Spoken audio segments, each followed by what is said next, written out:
China ఇప్పటికే Iran దగ్గరికి తనకు సంబంధించినటువంటి సర్వైలెన్స్ షిప్స్ని పంపించింది.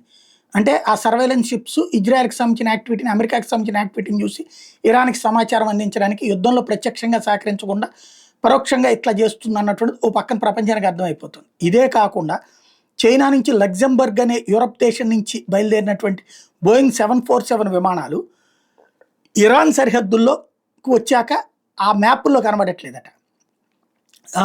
ఇక్కడే అంటే మ్యాప్‌లో కనపడకుండా పోతున్నాయంటే ఈ 'షాడో' సినిమాల్లో చూపెట్టినట్టు కాదు. ఇక్కడ ఇదే 'షాడో' పుస్తకాల్లో చూపెట్టినట్టు కాదు. విమానాలు 120 టన్నులు బరువు మోయగలిగేటటువంటి ఓ రకంగా ఇవి ట్రాన్స్‌పోర్టేషన్‌వి.